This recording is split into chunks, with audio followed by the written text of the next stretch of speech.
Então aqui ó, a gente tem, eu vou disponibilizar no Google Classroom, tá bom? Algumas informações para superfícies planas usuais: triângulo, círculo, semicírculo, ok? Parábola, função potência, tá bom? Então para isso aí a gente já sabe as posições do centroide, a gente pode utilizar essas informações, ok? E a gente vai fazer isso aí em particular quando a gente tem superfícies compostas ou curvas, né? Sempre estou falando mais sobre superfície, mas você pode fazer de maneira análoga o tratamento para a curva. Tá bom? Então, o que quero dizer? Em vários casos, a sua superfície, o seu objeto, ele pode ser dividido, descrito como um conjunto de superfícies mais simples, aquelas usuais, retângulo, triângulo, etc. E para essas superfícies mais simples, você já sabe o centroide. Tá bom? Então, por exemplo, olha essa superfície um pouco mais complicada, eu posso dividir ela em três: dois triângulos e um retângulo. E o que acontece? O que é legal, o que é bacana? É que as coordenadas do centroide da superfície completa, né, mais complexa, essas coordenadas podem ser obtidas através das coordenadas dos centroides da superfície mais simples. Então tem uma fórmula que a gente vai ver como fazer.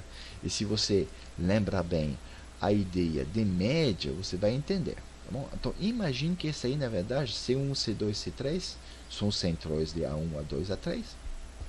Imagine que fossem notas. Você teria 3 provas, ok? Uma prova 1, uma prova 2, uma prova 3. Okay? Então as coordenadas dos centroides, na verdade, como se fosse prova. E a ponderação das provas corresponde à área. Você teria o quê? A nota final seria o quê? A nota da prova vezes a ponderação, não, o peso, que é a área. Você soma todo isso aí e você divide pelo peso total. Divide pela área total. Então, esse aí não é nada mais, nada menos que uma média ponderada. Ok? E dessa forma que a gente encontra as coordenadas do centroide da superfície como um todo. Então, vou fazer sobre o x. A coordenada em x do centroide global vezes a área total. A área total é a soma de todas as áreas aqui. Igual a soma de quê? Da coordenada em x do centroide do elemento 1 vezes a área 1. Centro do elemento 2 vezes a área 2. Centro do elemento 3 vezes a área 3. Ok? Então, é assim que você pode fazer. Então, você divide o seu problema mais complexo em problemas simples. E você lembra que a gente tem tabelas para esses resultados. Agora, uma das dificuldades que vocês encontram às vezes, o que pode gerar, é para essas coordenadas. Tá bom? Essas coordenadas dos elementos, okay, correspondem ao quê? Elas têm que ser feitas em relação aos mesmos eixos. Esses eixos, muitas vezes não correspondem aos eixos utilizados naquela tabela, nas informações. Então, você tem que transpor as informações daquela tabela para o que de fato lhe interessa. Vou dar um exemplo desse retângulo. A gente sabe que o centro desse retângulo está no meio aqui, ó. Então, está no meio aqui, a posição aqui, ó, vai ser o comprimento dividido por 2. Mas isso aí não é a coordenada desse centroide aqui. A coordenada desse centroide é até o eixo. Ok? A coordenada do centroide de triângulo aqui, na vertical, é até o eixo. Então, você tem que tomar esse cuidado. Então, a ideia, quando você tem uma superfície composta, você divide ela em várias áreas, você calcula, né, as áreas para cada elemento, as coordenadas do centroide, e você aplica essas fórmulas. Nesse exercício de aplicação, ele pede a posição do centroide da superfície sombreada. Essa superfície sombreada parece bem complexa, mas você pode enxergá-la como sendo o quê? 1/4 de disco, menos, né, com esse buraco, esse quadrado sendo um buraco. E qual é a coisa interessante também nessa superfície composta, na forma que a gente está utilizando? É que, na verdade, uma superfície vazia ou um buraco, você pode utilizar na equação como uma área negativa. Então, na verdade, essa superfície complexa vai ser o quê? Vai ser 1/4 de disco menos quadrado. Só isso. Então, você trabalha com o quarto de disco, você encontra o centroide, a área, Você trabalha com o quadrado, você encontra a área e o centroide. E nas fórmulas que a gente tem, a fórmula geral, você vai utilizar a mesma forma, mas com uma área negativa para o retângulo. Ok? E vou utilizar o mesmo raciocínio para esse exercício que eu vou resolver em um vídeo separado. Tá bom? Então, vou dividir essa área mais complexa em áreas, em superfície mais simples, e vou utilizar o fato que aqui a gente tem um buraco com uma área negativa. Bom, agora, uma outra maneira de determinar o centroide é, vamos dizer, brutalmente, utilizando a definição e a integração. Bom, então, isso acontece quando a superfície ela está limitada por curvas analíticas, por funções. Bom, e as coordenadas do centroide vão ser calculadas através dessa integração.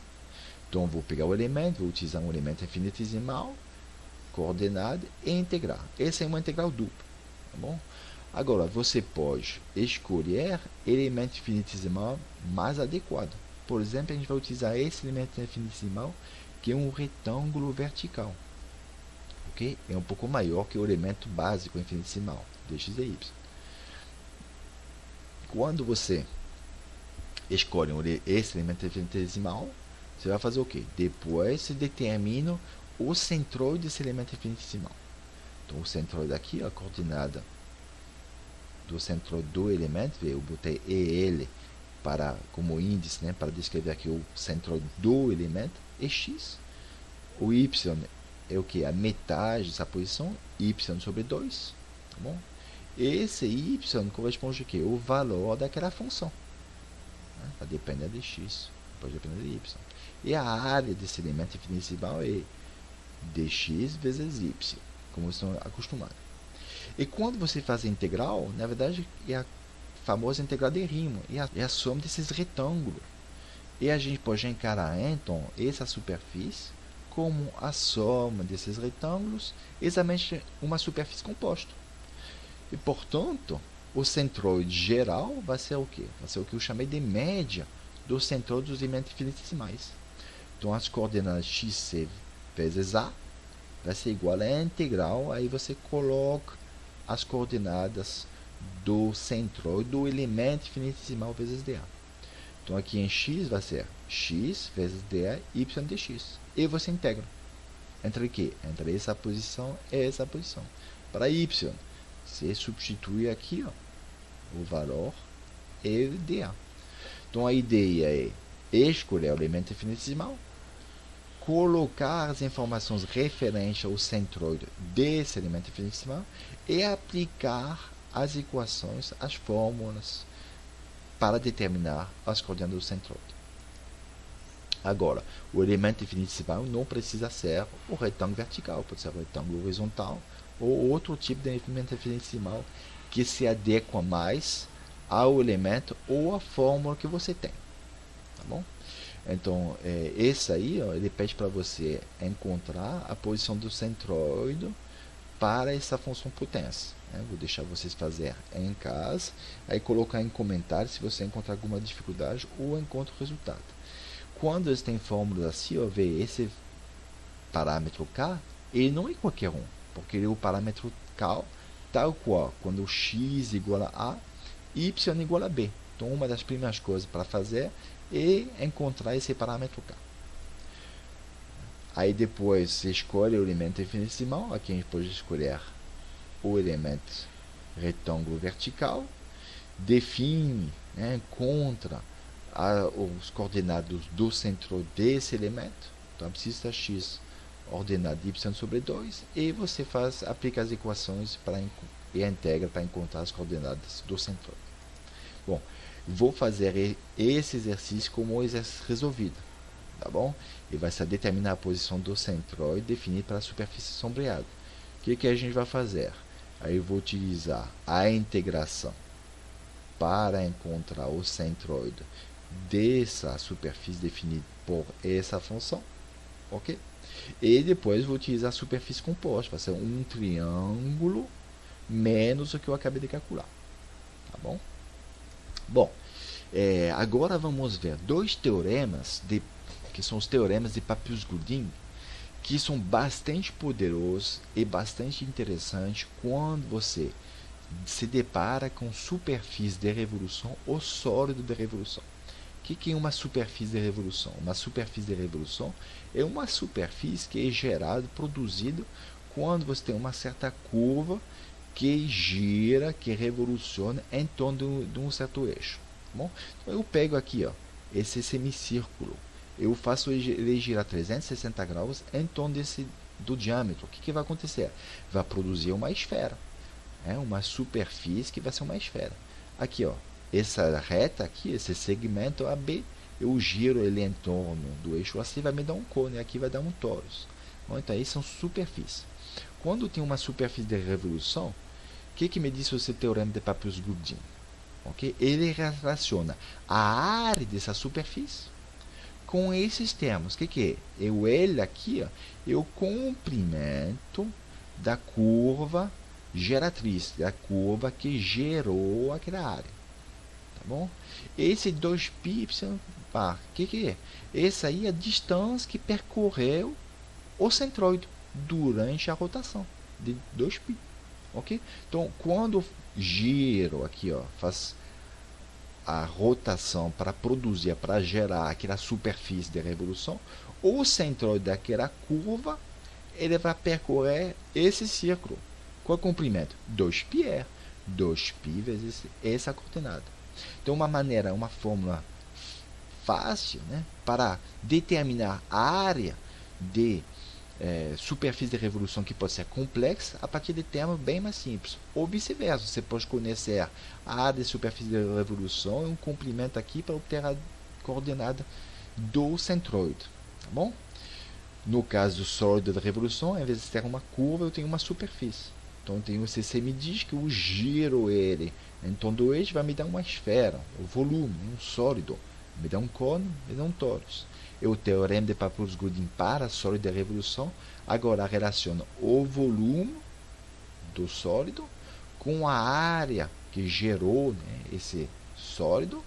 E a gente tem também a distância percorrida pelo centroide. Tá bom? Então são dois teoremas bem poderosos, que se aplica a sólido e superfície de revolução. E aí um exemplo aqui vou deixar para vocês fazerem em casa, tá bom? A gente tem uma polia produzida por essa superfície que gira em torno desse eixo. Ok? Essa polia é feita de aço. A gente tem a densidade do aço.